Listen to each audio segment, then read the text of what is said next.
ಓಂ ಶಾಂತಿ. ಇಂದಿನ ದಿನಾಂಕ 19/3/2025. ಪ್ರಾರ್ಥ ಮುರುಳಿ ಬಾಪ್ತಾದ ಮಧುಬನ. ಮಧುರ ಮಕ್ಕಳೇ, ನೀವು ಈ ಹಳೆಯ ಪ್ರಪಂಚ ಹಳೆಯ ಶರೀರದಿಂದ ಜೀವಿಸಿದಂತೆಯೇ ಸತ್ತು ಮನೆಗೆ ಹೋಗಬೇಕಾಗಿದೆ. ಆದ್ದರಿಂದ ದೇಹಾಭಿಮಾನವನ್ನು ಬಿಟ್ಟು ದೇಹಿ ಅಭಿಮಾನಿಯಾಗಿ. ಪ್ರಶ್ನೆ: ಒಳ್ಳೊಳ್ಳೆಯ ಪುರುಷಾರ್ಥಿ ಮಕ್ಕಳ ಚಿಹ್ನೆಗಳೇನು? ಉತ್ತರ: ಒಳ್ಳೆಯ ಪುರುಷಾರ್ಥಿಗಳು ಬೆಳಗ್ಗೆ ಬೆಳಗ್ಗೆ ಎದ್ದು ದೇಹಿ ಅಭಿಮಾನಿಗಳಾಗಿರುವ ಅಭ್ಯಾಸ ಮಾಡುತ್ತಾರೆ. ಅವರು ಒಬ್ಬ ತಂದೆಯನ್ನು ನೆನಪು ಮಾಡುವ ಪುರುಷಾರ್ಥ ಮಾಡುತ್ತಾರೆ. ಅವರಿಗೆ ಲಕ್ಷ್ಯವಿರುತ್ತದೆ ಮತ್ಯಾವುದೇ ದೇಹಧಾರಿಗಳ ನೆನಪು ಬರಬಾರದು. ನಿರಂತರ ತಂದೆ ಮತ್ತು 84 ಜನ್ಮಗಳ ಚಕ್ರದ ನೆನಪೇ ಇರಬೇಕು. ಇದಕ್ಕೂ ಅಹೋ ಸೌಭಾಗ್ಯವೆಂದು ಹೇಳಲಾಗುತ್ತದೆ. ಓಂ ಶಾಂತಿ. ಈಗ ನೀವು ಮಕ್ಕಳು ಜೀವಿಸಿದಂತೆಯೇ ಸತ್ತಿದ್ದೀರಿ. ಹೇಗೆ ಸತ್ತಿದ್ದೀರಿ? ದೇಹದ ಅಭಿಮಾನವನ್ನು ಬಿಟ್ಟಿರೆಂದರೆ ಇನ್ನು ಉಳಿಯುವುದು ಆತ್ಮವಷ್ಟೇ. ಶರೀರವು ಸಮಾಪ್ತಿಯಾಗುತ್ತದೆ, ಆತ್ಮವು ಸಾಯುವುದಿಲ್ಲ. ತಂದೆಯು ತಿಳಿಸುತ್ತಾರೆ, ಜೀವಿಸಿದಂತೆಯೇ ತನ್ನನ್ನು ಆತ್ಮವೆಂದು ತಿಳಿಯಿರಿ ಮತ್ತು ಪರಮಪಿತ ಪರಮಾತ್ಮನ ಜೊತೆ ಯೋಗವನ್ನಿಡುವುದರಿಂದ ಆತ್ಮವು ಪವಿತ್ರವಾಗಿ ಬಿಡುವುದು. ಎಲ್ಲಿಯವರೆಗೆ ಆತ್ಮವು ಪವಿತ್ರವಾಗುವುದಿಲ್ಲವೋ ಅಲ್ಲಿಯವರೆಗೆ ಪವಿತ್ರ ಶರೀರವು ಸಿಗಲು ಸಾಧ್ಯವಿಲ್ಲ. ಆತ್ಮವು ಪವಿತ್ರವಾದರೆ ಮತ್ತೆ ಈ ಶರೀರವು ತಾನಾಗಿಯೇ ಬಿಟ್ಟು ಹೋಗುವುದು. ಹೇಗೆ ಸರ್ಪದ ಪೊರೆಯು ತಾನಾಗಿಯೇ ಬಿಟ್ಟು ಬಿಡುತ್ತದೆ, ಅದರಿಂದ ಮಮತ್ವವು ಕಳೆಯುತ್ತದೆ. ನನಗೀಗ ಹೊಸ ಪೊರೆಯೂ ಸಿಗುತ್ತದೆ. ಆದ್ದರಿಂದ ಈ ಹಳೆಯ ಪೊರೆಯು ಹೊರಟು ಹೋಗುವುದೆಂದು ಅದಕ್ಕೆ ತಿಳಿದಿರುತ್ತದೆ. ಪ್ರತಿಯೊಬ್ಬರಿಗೂ ತಮ್ಮ ಬುದ್ಧಿ ಇರುತ್ತದೆ ಎಲ್ಲವೇ. ಈಗ ನೀವು ಮಕ್ಕಳು ತಿಳಿದುಕೊಂಡಿದ್ದೀರಿ, ನಾವು ಜೀವಿಸಿದಂತೆಯೇ ಈ ಹಳೆಯ ಶರೀರದಿಂದ ಸತ್ತಿದ್ದೇವೆ. ಮತ್ತೆ ನೀವಾತ್ಮಗಳು ಶರೀರವನ್ನು ಬಿಟ್ಟು ಎಲ್ಲಿ ಹೋಗುವಿರಿ? ತಮ್ಮ ಮನೆಗೆ. ಮೊಟ್ಟ ಮೊದಲಿಗೆ ಇದನ್ನು ಪಕ್ಕಾ ಮಾಡಿಕೊಳ್ಳಬೇಕಾಗಿದೆ. ನಾವಾತ್ಮಗಳಾಗಿದ್ದೇವೆ, ಶರೀರವಲ್ಲ. ಬಾಬಾ, ನಾವು ತಮ್ಮವರಾಗಿ ಬಿಟ್ಟೆವು. ಜೀವಿಸಿದಂತೆಯೇ ಸತ್ತಿದ್ದೇವೆಂದು ಆತ್ಮವು ಹೇಳುತ್ತದೆ. ಈಗ ಆತ್ಮಕ್ಕೆ ಆದೇಶವೂ ಸಿಕ್ಕಿದೆ. ತಂದೆಯಾದ ನನ್ನೊಬ್ಬನನ್ನೇ ನೆನಪು ಮಾಡಿದರೆ ನೀವು ತಮೋಪ್ರಧಾನರಿಂದ ಸತೋಪ್ರಧಾನರಾಗಿ ಬಿಡುತ್ತೀರಿ. ಈ ನೆನಪಿನ ಅಭ್ಯಾಸವು ಪಕ್ಕಾ ಇರಬೇಕು. ಬಾಬಾ, ತಾವು ಬಂದಿದ್ದೀರೆಂದರೆ ನಾವು ತಮ್ಮವರೇ ಆಗುತ್ತೇವೆಂದು ಆತ್ಮವು ಹೇಳುತ್ತದೆ. ಆತ್ಮವು ಪುರುಷನಾಗಿದೆ, ಸ್ತ್ರೀಯಲ್ಲ. ನಾವು ಸಹೋದರ ಸಹೋದರರಾಗಿದ್ದೇವೆಂದೇ ಯಾವಾಗಲೂ ಹೇಳುತ್ತೇವೆ. ನಾವು ಸಹೋದರಿಯರಾಗಿದ್ದೇವೆ ಎಂದು ಹೇಳುವುದಿಲ್ಲ. ಎಲ್ಲರೂ ಮಕ್ಕಳಾಗಿದ್ದೇವೆ. ಎಲ್ಲ ಮಕ್ಕಳಿಗೆ ಆಸ್ತಿಯು ಸಿಗಬೇಕಾಗಿದೆ. ಒಂದು ವೇಳೆ ತನ್ನನ್ನು ಮಗಳೆಂದು ಹೇಳಿಕೊಂಡರೆ ಆಸ್ತಿಯು ಹೇಗೆ ಸಿಗುವುದು? ನಾವೆಲ್ಲರೂ ಸಹೋದರ ಸಹೋದರರಾಗಿದ್ದೇವೆ. ತಂದೆಯು ಎಲ್ಲರಿಗೂ ತಿಳಿಸುತ್ತಾರೆ, ಆತ್ಮೀಯ ಮಕ್ಕಳೇ, ನನ್ನನ್ನು ನೆನಪು ಮಾಡಿ. ಆತ್ಮವು ಎಷ್ಟು ಸೂಕ್ಷ್ಮವಾಗಿದೆ. ಇವು ಬಹಳ ತಿಳಿದುಕೊಳ್ಳುವ ಆಳವಾದ ಮಾತುಗಳಾಗಿವೆ. ಮಕ್ಕಳಿಗೆ ನೆನಪು ಸ್ಥಿರವಾಗಿರುವುದೇ ಇಲ್ಲ. ಸನ್ಯಾಸಿಗಳು ದೃಷ್ಟಾಂತವನ್ನು ಕೊಡುತ್ತಾರೆ.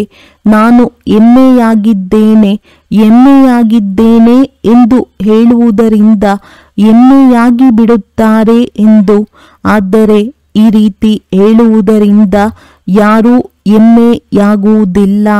ತಂದೆಯು ತಿಳಿಸುತ್ತಾರೆ, ತನ್ನನ್ನು ಆತ್ಮವೆಂದು ತಿಳಿಯಿರಿ. ಈ ಆತ್ಮ ಮತ್ತು ಪರಮಾತ್ಮನ ಜ್ಞಾನವು ಯಾರಿಗೂ ಇಲ್ಲ. ಆದ್ದರಿಂದ ಇಂತಿಂತಹ ಮಾತುಗಳನ್ನು ಹೇಳಿಬಿಡುತ್ತಾರೆ. ಈಗ ನೀವು ಆತ್ಮ ಅಭಿಮಾನಿಗಳಾಗಬೇಕಾಗಿದೆ. ನಾವಾತ್ಮಗಳಾಗಿದ್ದೇವೆ. ಈ ಹಳೆಯ ಶರೀರವನ್ನು ಬಿಟ್ಟು ಹೋಗಿ ಹೊಸ ಶರೀರವನ್ನು ತೆಗೆದುಕೊಳ್ಳಬೇಕಾಗಿದೆ. ಆತ್ಮವು ನಕ್ಷತ್ರವಾಗಿದೆ, ಭ್ರುಕುಟಿಯ ಮಧ್ಯದಲ್ಲಿರುತ್ತದೆ ಎಂಬುದನ್ನು ಮನುಷ್ಯರು ಹೇಳುತ್ತಾರೆ, ಮತ್ತೆ ಅಂಗುಷ್ಟಾಕಾರವಾಗಿದೆ ಎಂದು ಹೇಳಿಬಿಡುತ್ತಾರೆ. ನಕ್ಷತ್ರವೆಲ್ಲಿ, ಅಂಗುಷ್ಟವೆಲ್ಲಿ? ಆದ್ದರಿಂದ ಅವರು ಮಣ್ಣಿನ ಸಾಲಿಗ್ರಾಮಗಳನ್ನು ಮಾಡುತ್ತಾರೆ. ಆತ್ಮವು ಇಷ್ಟು ದೊಡ್ಡದಾಗಿರಲು ಸಾಧ್ಯವಿಲ್ಲ. ಮನುಷ್ಯರು ದೇಹಾಭಿಮಾನಿಗಳಾಗಿರುವ ಕಾರಣ ಎಲ್ಲವನ್ನೂ ದೊಡ್ಡ ರೂಪದಲ್ಲಿಯೇ ಮಾಡುತ್ತಾರೆ. ಇವಂತೂ ಬಹಳ ಸೂಕ್ಷ್ಮವಾದ ಆಳವಾದ ಮಾತುಗಳಾಗಿವೆ. ಭಕ್ತಿಯಲ್ಲಿಯೂ ಸಹ ಮನುಷ್ಯರು ಏಕಾಂತದಲ್ಲಿ ಒಂದು ಕೋಣೆಯಲ್ಲಿ ಕುಳಿತು ಮಾಡುತ್ತಾರೆ. ಆದರೆ ನೀವು ಮಕ್ಕಳು ಗೃಹಸ್ಥ ವ್ಯವಹಾರದಲ್ಲಿ, ವ್ಯಾಪಾರ ಇತ್ಯಾದಿಗಳಲ್ಲಿರುತ್ತಾ ಬುದ್ಧಿಯಲ್ಲಿ ನಾವಾತ್ಮಗಳಾಗಿದ್ದೇವೆಂದು ಪಕ್ಕಾ ಮಾಡಿಕೊಳ್ಳಬೇಕಾಗಿದೆ. ತಂದೆಯು ತಿಳಿಸುತ್ತಾರೆ, ನಾನು ನಿಮ್ಮ ತಂದೆಯೂ ಸಹ ಅತಿ ಸೂಕ್ಷ್ಮ ಬಿಂದುವಾಗಿದ್ದೇನೆ. ನಾನು ದೊಡ್ಡ ರೂಪದಲ್ಲಿದ್ದೇನೆಂದಲ್ಲ, ನನ್ನಲ್ಲಿ ಸಂಪೂರ್ಣ ಜ್ಞಾನವಿದೆ. ಆತ್ಮ ಮತ್ತು ಪರಮಾತ್ಮ ಇಬ್ಬರೂ ಒಂದೇ ಮಾದರಿಯಾಗಿದ್ದಾರೆ. ಕೇವಲ ತಂದೆಗೆ ಪರಮ ಆತ್ಮನೆಂದು ಹೇಳಲಾಗುತ್ತದೆ. ಇದು ನಾಟಕದಲ್ಲಿ ನಿಗದಿಯಾಗಿದೆ. ತಂದೆಯು ತಿಳಿಸುತ್ತಾರೆ, ನಾನು ಅಮರನಾಗಿದ್ದೇನೆ. ನಾನು ಅಮರನಲ್ಲದಿದ್ದರೆ ನಿಮ್ಮನ್ನು ಹೇಗೆ ಪಾವನ ಮಾಡಲಿ? ನಿಮ್ಮನ್ನು ಮಧುರ ಮಕ್ಕಳೇ ಎಂದು ಹೇಗೆ ಹೇಳಲಿ? ಆತ್ಮವೇ ಎಲ್ಲವನ್ನೂ ಮಾಡುತ್ತದೆ.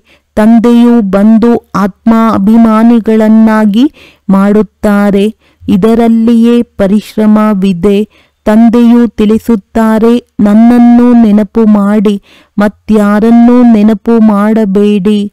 ಯೋಗಿಗಳಂತೂ ಪ್ರಪಂಚದಲ್ಲಿ ಅನೇಕರಿದ್ದಾರೆ. ಹೇಗೆ ಕನ್ಯೆಗೆ ನಿಶ್ಚಿತಾರ್ಥವಾಯಿತೆಂದರೆ ಪತಿಯ ಜೊತೆ ಯೋಗ ಉಂಟಾಗಿ ಬಿಡುತ್ತದೆ, ಮೊದಲೇ ಇರುವುದಿಲ್ಲ.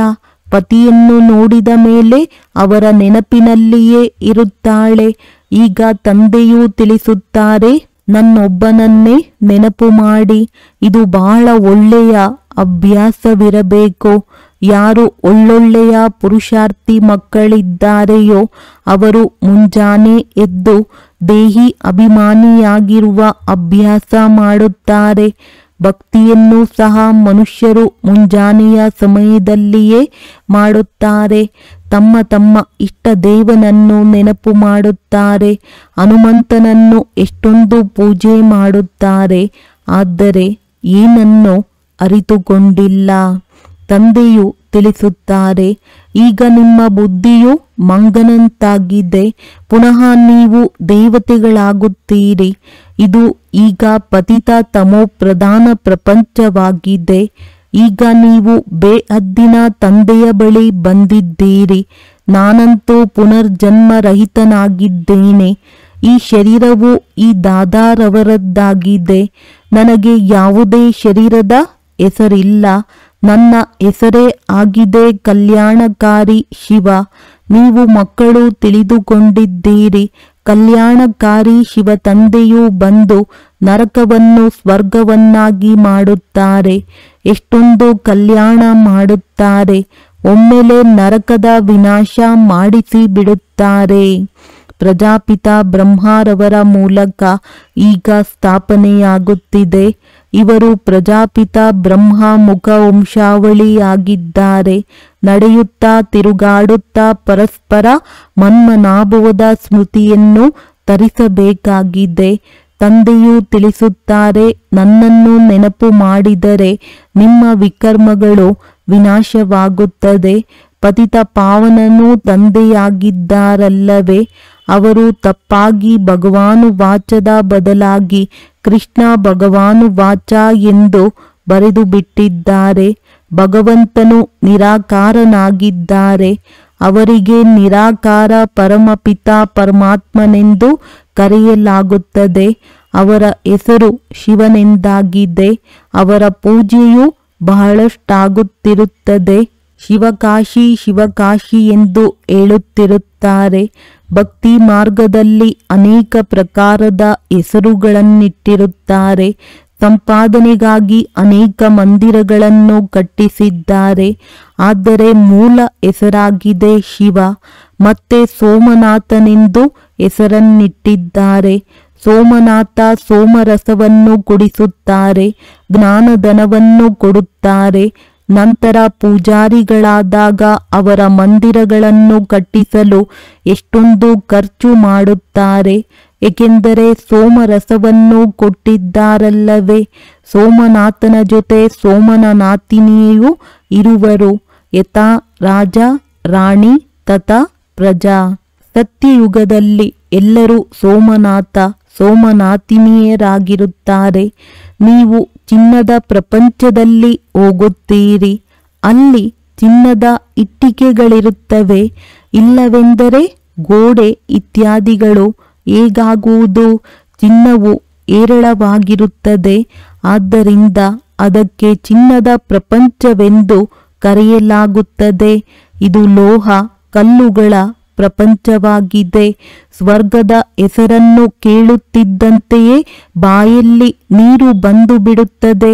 ವಿಷ್ಣುವಿನ 2 ರೂಪ ಲಕ್ಷ್ಮೀನಾರಾಯಣರು ಬೇರೆ ಬೇರೆಯಾಗಿ ಆಗುತ್ತಾರಲ್ಲವೇ. ನೀವು ವಿಷ್ಣುಪುರಿಯ ಮಾಲೀಕರಾಗುತ್ತೀರಿ. ಈಗ ನೀವು ರಾವಣಪುರಿಯಲ್ಲಿದ್ದೀರಿ. ಆದ್ದರಿಂದ ತಂದೆಯು ತಿಳಿಸುತ್ತಾರೆ, ಕೇವಲ ತನ್ನನ್ನು ಆತ್ಮವೆಂದು ತಿಳಿದು ತಂದೆಯಾದ ನನ್ನನ್ನು ನೆನಪು ಮಾಡಿ.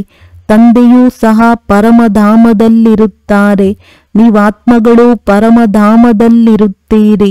ತಂದೆಯು ತಿಳಿಸುತ್ತಾರೆ, ನಿಮಗೆ ನಾನು ಏನೂ ಕಷ್ಟ ಕೊಡುವುದಿಲ್ಲ, ಬಹಳ ಸಹಜವಾಗಿದೆ. ಬಾಕಿ ಈ ರಾವಣ ಶತ್ರುವು ನಿಮ್ಮ ಸನ್ಮುಖದಲ್ಲಿ ನಿಂತಿದ್ದಾನೆ, ವಿಘ್ನಗಳನ್ನು ಹಾಕುತ್ತಾನೆ. ಜ್ಞಾನದಲ್ಲಿ ವಿಘ್ನ ಬರುವುದಿಲ್ಲ, ನೆನಪಿನಲ್ಲಿರುವಾಗಲೇ ವಿಘ್ನಗಳು ಬರುತ್ತವೆ. ಮಾಯೆಯು ಮತ್ತೆ ಮತ್ತೆ ಮರೆಸುತ್ತದೆ, ದೇಹಾಭಿಮಾನದಲ್ಲಿ ತೆಗೆದುಕೊಂಡು ಬರುತ್ತದೆ. ತಂದೆಯನ್ನು ನೆನಪು ಮಾಡಲು ಬಿಡುವುದಿಲ್ಲ. ಈ ಯುದ್ಧವು ನಡೆಯುತ್ತದೆ. ತಂದೆಯು ತಿಳಿಸುತ್ತಾರೆ, ನೀವು ಕರ್ಮಯೋಗಿಗಳಂತೂ ಆಗಿದ್ದೀರಿ. ಒಳ್ಳೆಯದು. ದಿನದಲ್ಲಿ ನೆನಪು ಮಾಡಲು ಸಾಧ್ಯವಾಗದಿದ್ದರೆ ರಾತ್ರಿಯಲ್ಲಿ ನೆನಪು ಮಾಡಿ. ರಾತ್ರಿಯ ಅಭ್ಯಾಸವು ದಿನದಲ್ಲಿ ಕೆಲಸಕ್ಕೆ ಬರುತ್ತದೆ.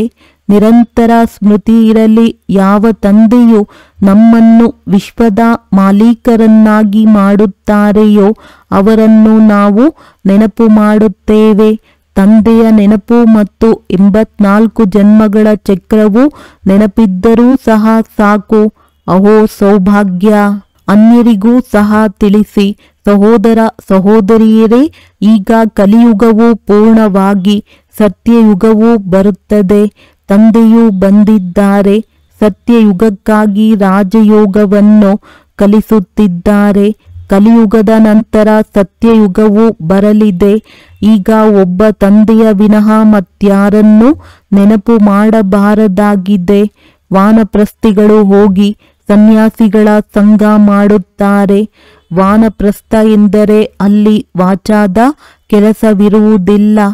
ಆತ್ಮವು ಶಾಂತವಾಗಿರುತ್ತದೆ. ಲೀನವಂತೂ ಆಗಲು ಸಾಧ್ಯವಿಲ್ಲ. ನಾಟಕದಿಂದ ಯಾವ ಪಾತ್ರಧಾರಿಯೂ ಸಹ ಬಿಡುಗಡೆ ಹೊಂದಲು ಸಾಧ್ಯವಿಲ್ಲ. ಇದನ್ನು ಸಹ ತಂದೆಯು ತಿಳಿಸಿದ್ದಾರೆ. ಒಬ್ಬ ತಂದೆಯ ಹೊರತು ಮತ್ಯಾರನ್ನೂ ನೆನಪು ಮಾಡಬಾರದು. ನೋಡುತ್ತಿದ್ದರೂ ನೆನಪು ಮಾಡಬೇಡಿ. ಈ ಹಳೆಯ ಪ್ರಪಂಚವಂತೂ ವಿನಾಶವಾಗಲಿದೆ, ಸ್ಮಶಾನವಾಗಿದೆ ಎಲ್ಲವೇ. ಶವಗಳನ್ನು ಎಂದಾದರೂ ನೆನಪು ಮಾಡಲಾಗುತ್ತದೆಯೇ? ತಂದೆಯು ತಿಳಿಸುತ್ತಾರೆ, ಇವರೆಲ್ಲರೂ ಸತ್ತು ಬಿದ್ದಿದ್ದಾರೆ. ನಾನು ಬಂದಿದ್ದೇನೆ, ಪತಿತರನ್ನು ಪಾವನ ಮಾಡಿ ಕರೆದುಕೊಂಡು ಹೋಗುತ್ತೇನೆ. ಇಲ್ಲಿ ಇವರೆಲ್ಲರೂ ಸಮಾಪ್ತಿಯಾಗುವರು. ಇತ್ತೀಚೆಗೆ ಬಾಂಬುಗಳು ಇತ್ಯಾದಿ ಏನೆಲ್ಲವನ್ನು ತಯಾರು ಮಾಡುವರೋ ಬಹಳ ತೀಕ್ಷ್ಣವಾಗಿ ತಯಾರು ಮಾಡುತ್ತಿರುತ್ತಾರೆ.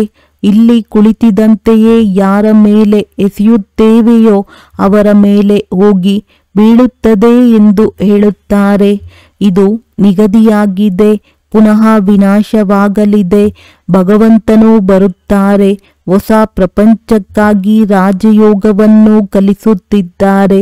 ಇದು ಮಹಾಭಾರತದ ಯುದ್ಧವಾಗಿದೆ. ಶಾಸ್ತ್ರಗಳಲ್ಲಿ ಇದರ ಗಾಯನವಿದೆ. ಈಗ ಸ್ಥಾಪನೆ ಮತ್ತು ವಿನಾಶ ಮಾಡಲು ಖಂಡಿತವಾಗಿ ಭಗವಂತನು ಬಂದಿದ್ದಾರೆ. ಚಿತ್ರಗಳು ಸ್ಪಷ್ಟವಾಗಿವೆ. ನಾವು ಈ ರೀತಿಯಾಗುತ್ತೇವೆಂದು ಸಾಕ್ಷಾತ್ಕಾರ ಮಾಡುತ್ತಿದ್ದೀರಿ.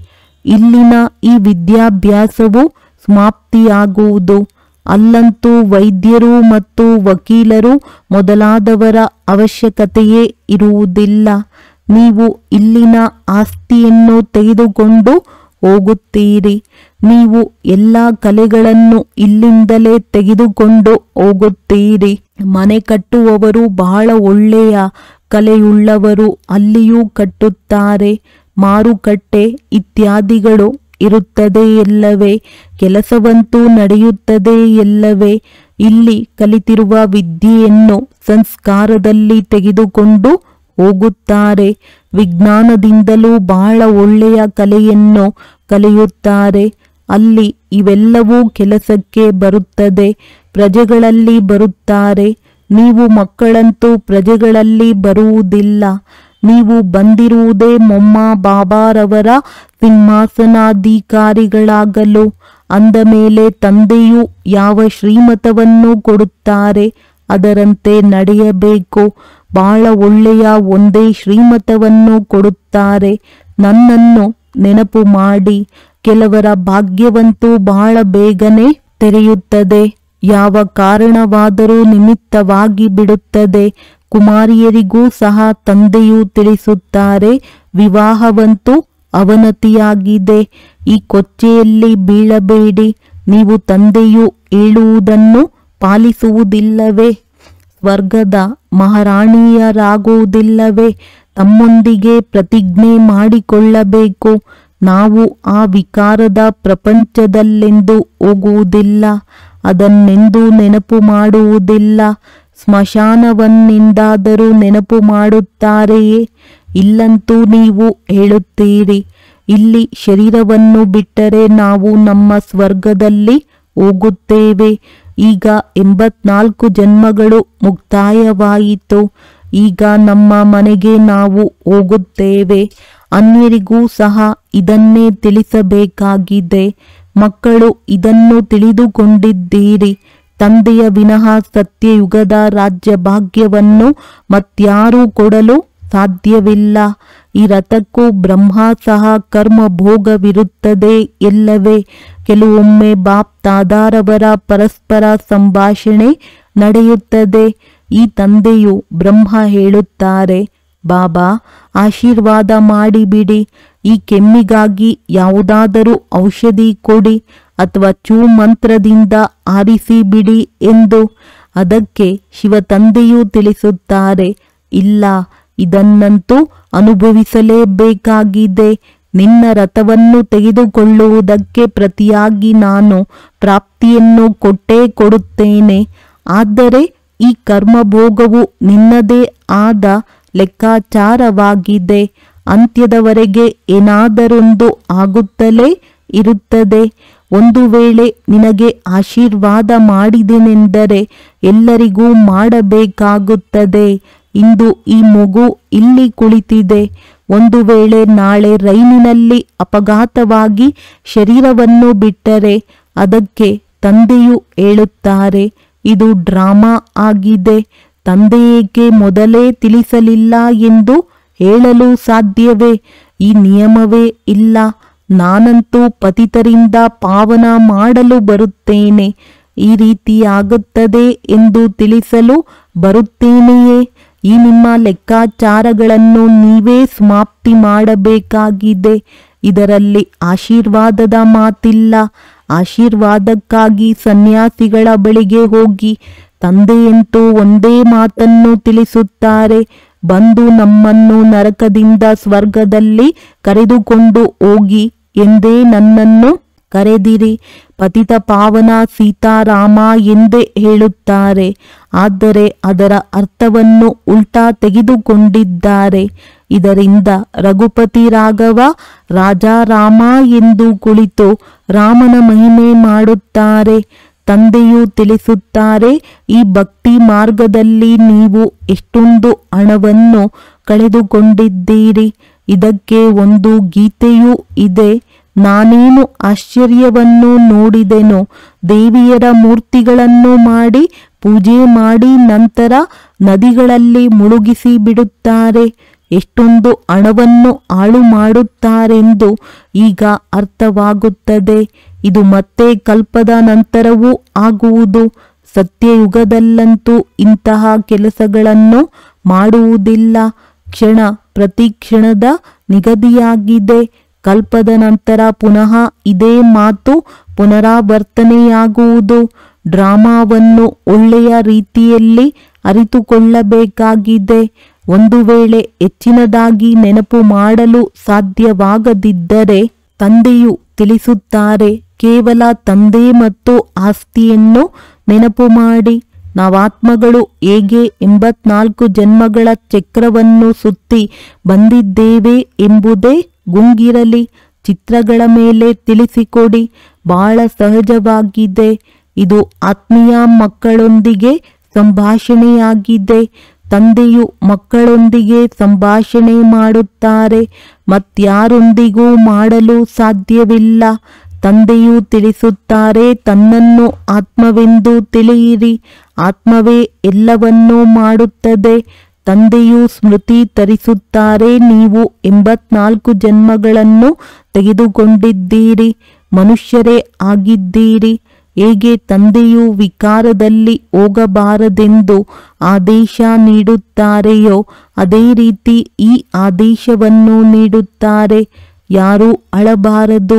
ಸತ್ಯಯುಗ ತ್ರೇತಾಯುಗದಲ್ಲಿ ಎಂದೂ ಯಾರೂ ಅಳುವುದಿಲ್ಲ. ಚಿಕ್ಕ ಮಕ್ಕಳು ಸಹ ಅಳುವುದಿಲ್ಲ. ಅಳುವ ನಿಯಮವೇ ಇಲ್ಲ. ಅದು ಹರ್ಷಿತರಾಗಿರುವ ಪ್ರಪಂಚವಾಗಿದೆ. ಅದರ ಅಭ್ಯಾಸವೆಲ್ಲವನ್ನು ಇಲ್ಲಿಂದಲೇ ಮಾಡಬೇಕಾಗಿದೆ. ಒಳ್ಳೆಯದು. ಮಧುರಾತಿ ಮಧುರ ಅಗಲಿ ಹೋಗಿ ಮರಳಿ ಸಿಕ್ಕಿರುವ ಮಕ್ಕಳ ಪ್ರತಿ ಮಾತ್ಪಿತಾ ಬಾಪ್ ದಾದಾರವರ ನೆನಪು, ಪ್ರೀತಿ ಹಾಗೂ ಸುಪ್ರಭಾತ. ಆತ್ಮೀಯ ಮಕ್ಕಳಿಗೆ ಆತ್ಮೀಯ ತಂದೆಯ ನಮಸ್ತೆ. ಧಾರಣೆಗಾಗಿ ಮುಖ್ಯ ಸಾರ. ತಂದೆಯಿಂದ ಆಶೀರ್ವಾದವನ್ನು ಬೇಡುವ ಬದಲು ನೆನಪಿನ ಯಾತ್ರೆಯಿಂದ ತಮ್ಮ ಎಲ್ಲ ಲೆಕ್ಕಾಚಾರಗಳನ್ನು ಸಮಾಪ್ತಿ ಮಾಡಿಕೊಳ್ಳಬೇಕಾಗಿದೆ. ಪಾವನರಾಗುವ ಪುರುಷಾರ್ಥ ಮಾಡಬೇಕಾಗಿದೆ. ಈ ನಾಟಕವನ್ನು ಯಥಾರ್ಥ ರೀತಿಯಿಂದ ಅರಿತುಕೊಳ್ಳಬೇಕಾಗಿದೆ. ಈ ಹಳೆಯ ಪ್ರಪಂಚವನ್ನು ನೋಡುತ್ತಿದ್ದರೂ ನೆನಪು ಮಾಡಬಾರದಾಗಿದೆ. ಕರ್ಮಯೋಗಿಗಳಾಗಬೇಕು. ಸದಾ ಹರ್ಷಿತರಾಗಿರುವ ಅಭ್ಯಾಸ ಮಾಡಬೇಕು ಎಂದು ಅಳಬಾರದು. ವರದಾನ: ಪ್ರವೃತ್ತಿಯಲ್ಲಿರುತ್ತಾ ನನ್ನತನದ ತ್ಯಾಗ ಮಾಡಿರುವವರೇ ಸತ್ಯ ಟ್ರಸ್ಟಿ. ಮಾಯಾಜೀತ್ ಭವ. ಹೇಗೆ ಕೊಳಕಿನಿಂದ ಕ್ರಿಮಿ ಕೀಟಗಳು ಹುಟ್ಟಿಕೊಳ್ಳುತ್ತವೆ, ಅದೇ ರೀತಿ ಯಾವಾಗ ನನ್ನತನ ಬರುತ್ತದೆ ಆಗ ಮಾಯೆಯ ಜನ್ಮವಾಗುತ್ತದೆ. ಮಾಯಾಜೀತರಾಗಲು ಸಹಜ ವಿಧಿಯಾಗಿದೆ. ಸ್ವಯಂವನ್ನು ಸದಾ ಟ್ರಸ್ಟಿ ಎಂದು ತಿಳಿದುಕೊಳ್ಳಿ. ಬ್ರಹ್ಮಕುಮಾರ ಎಂದರೆ ಟ್ರಸ್ಟಿ. ಟ್ರಸ್ಟಿಗೆ ಯಾವುದರಲ್ಲಿಯೂ ಮೋಹ ಇರುವುದಿಲ್ಲ, ಏಕೆಂದರೆ ಅವರಲ್ಲಿ ನನ್ನತನ ಎನ್ನುವುದಿರುವುದಿಲ್ಲ. ಗೃಹಸ್ಥಿ ಎಂದು ತಿಳಿದರೆ ಮಾಯೆ ಬರುತ್ತದೆ ಮತ್ತು ಟ್ರಸ್ಟಿ ಎಂದು ತಿಳಿದರೆ ಮಾಯೆ ಓಡಿ ಹೋಗುತ್ತದೆ. ಆದ್ದರಿಂದ ನ್ಯಾರ ಆಗಿ ನಂತರ ಪ್ರವೃತ್ತಿಯ ಕಾರ್ಯದಲ್ಲಿ ಬನ್ನಿ, ಆಗ ಮಾಯಾ ಪ್ರೂಫ್ ಆಗುವಿರಿ. ಸ್ಲೋಗನ್: ಎಲ್ಲಿ ಅಭಿಮಾನವಿರುತ್ತದೆ ಅಲ್ಲಿ ಅಭಿಮಾನದ ಭಾವನೆ ಫೀಲಿಂಗ್ ಖಂಡಿತ ಬರುತ್ತದೆ. ಅವ್ಯಕ್ತ ಸೂಚನೆ: ಸತ್ಯ ಮತ್ತು ಸಭ್ಯತೆ ರೂಪಿ ಕಲ್ಚರ್ ಸಂಸ್ಕೃತಿಯನ್ನು ತಮ್ಮದಾಗಿಸಿಕೊಳ್ಳಿರಿ. ತಮ್ಮ ಆಂತರಿಕ ಸ್ವಚ್ಛತೆ, ಸಭ್ಯತೆ, ಎದ್ದೇಳುವುದರಲ್ಲಿ, ಕುಳಿತುಕೊಳ್ಳುವುದರಲ್ಲಿ, ಮಾತನಾಡುವುದರಲ್ಲಿ, ಸೇವೆ ಮಾಡುವುದರಲ್ಲಿ ಜನರಿಗೆ ಅನುಭವ ಆಗಲಿ. ಆಗ ಪರಮಾತ್ಮ ಪ್ರತ್ಯಕ್ಷತೆಯ ನಿಮಿತ್ತ ಆಗಲು ಸಾಧ್ಯ. ಇದಕ್ಕಾಗಿ ಪವಿತ್ರತೆಯ ಜ್ಯೋತಿ ಸದಾ ಉರಿಯುತ್ತಿರಲಿ. ಸ್ವಲ್ಪವೂ ಸಹ ಏರುಪೇರು ಬರದಿರಲಿ. ಎಷ್ಟು ಪವಿತ್ರತೆಯ ಜ್ಯೋತಿ ಅಚಲವಾಗಿರುವುದು ಅಷ್ಟು ಸಹಜವಾಗಿ ಎಲ್ಲರೂ ತಂದೆಯನ್ನು ಗುರುತಿಸಲು ಸಾಧ್ಯ. ಒಳ್ಳೆಯದು. ಓಂ ಶಾಂತಿ.